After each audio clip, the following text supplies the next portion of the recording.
In the village of Okunwo, the most feared sound was the beating of the Ikoro drum, for it meant another widow was about to face the 7 days. It was a tradition no one dared question, passed down for generations. Every woman whose husband died would be locked alone in a small, dark room at the shrine, given only water and a little food. If she came out alive after 7 days, she was innocent. If she died, it meant she had killed her husband.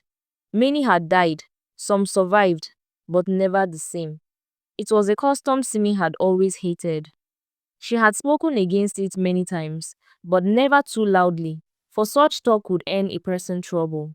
She believed no one should be treated like that, and she never thought she would be the one to wear the white wrapper. Simi loved her husband, Ade, with all her heart. He was a kind man, never raising his voice at her. Together, they had built a quiet life, raising their 2 children, Kola, 6 years old, and little Ayo, 5 years old. Ade was strong and full of life. He often carried the children on his shoulders, making them squeal with laughter. And he told Simi she was the best part of his world. But one morning, Ade woke with a strange weakness in his limbs. His forehead burned hot, his breathing shallow. The village healer gave him herbs, but his condition grew worse with each passing hour.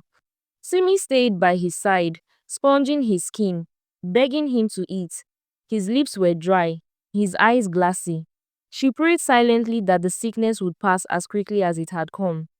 By evening, his body began to shake. He held her hand tightly, as though he knew his time was near. Before dawn, Ade was gone. The sound that left Simi's mouth was unlike any cry she had ever made. It tore through the walls and reached the ears of the neighbors. Moments later, the drum began to beat in the distance. The sound filled her with dread. She knew what it meant. Her mother rushed in and wrapped her arms around her, but the old woman's voice was trembling as she whispered for Simi to submit to the ritual. If she refused, the elders could punish her family. Simi thought of her children and the danger they would face. Her heart felt like it was breaking all over again as she agreed. On the morning of the ritual, she tied the white mourning wrapper around her waist. Her children clung to her legs, their eyes wide and wet. She kissed them and promised silently in her heart that she would return.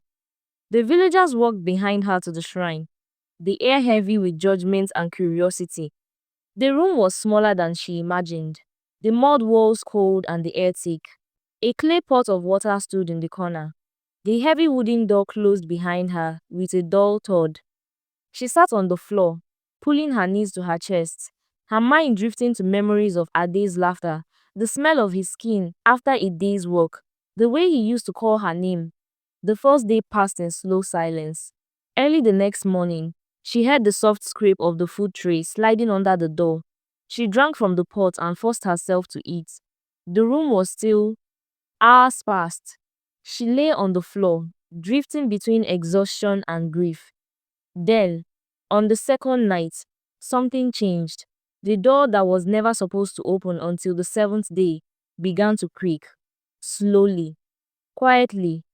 The sound was faint, but in the suffocating darkness, it was louder than her heartbeat.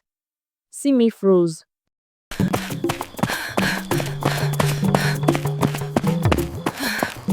A strip of pale moonlight spilled into the room, followed by the tall figure of the high priest. His heavy robes brushed the ground as he stepped inside, closing the door softly behind him.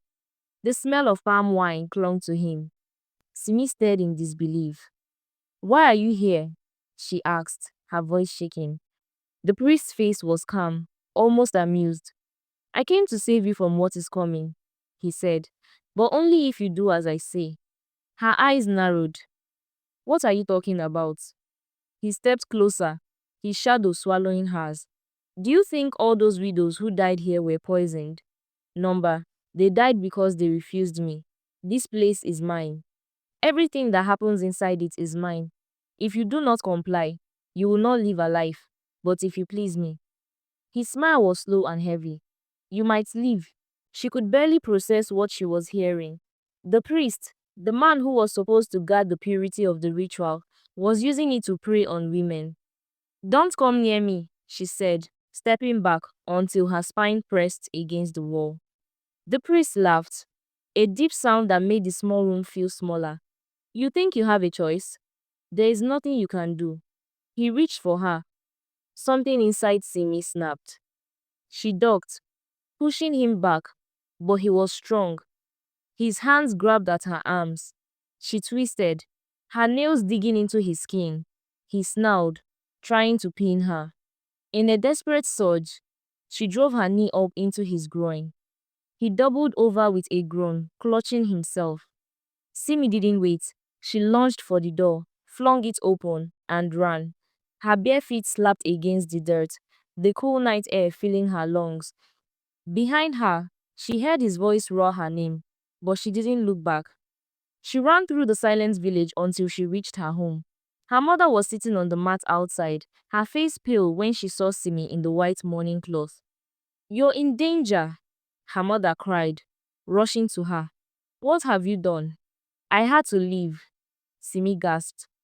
Her mother's expression hardened. "Leave? Do you know what this means?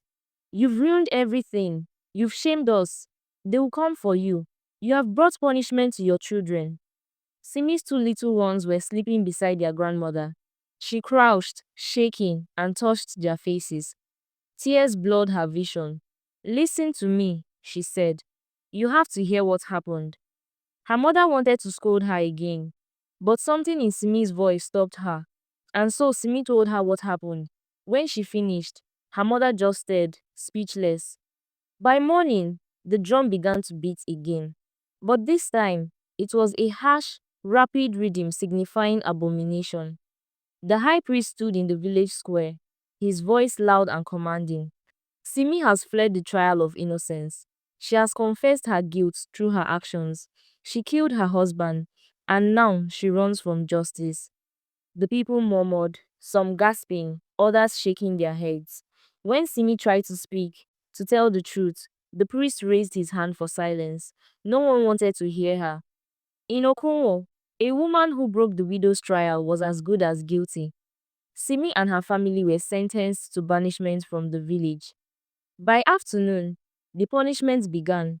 Villagers poured into the dusty road, sweeping Simi out with brooms and leaves, the ritual of cleansing for those cast out. The walk to the edge of the village felt endless. Children stared, old women spat, men turned their faces away. The white mourning cloth clung to her skin as if mocking her. At last, the familiar huts of Okunwo disappeared behind her. Ahead lay the winding path to her mother's birthplace, many miles away. Her children clung to her hands, their face full of fear and confusion. Her mother said nothing as they walked. Simi's mind burned. She had been humiliated, thrown out like dirt. The priest had lied, and the whole village believed him. But she was still breathing, and she would not forget. She would not forgive. We will decide our own fate. 5 years after Simi was swept out of Okunwo in disgrace, Simi returned. She came quietly, not as the shamed widow the villagers remembered, but as a stranger no one recognized. Her skin glowed with health, her figure fuller, her face sharper, her beauty deeper. She had traded in different towns and carried herself like someone who had seen the world.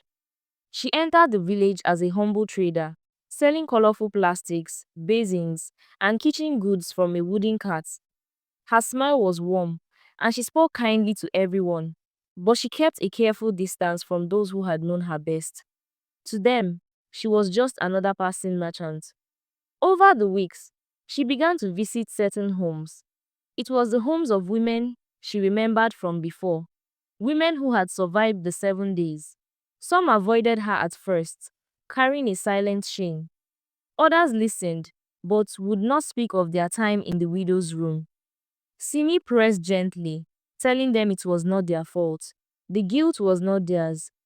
The fault lay with the man who used the sacred ritual as a trap.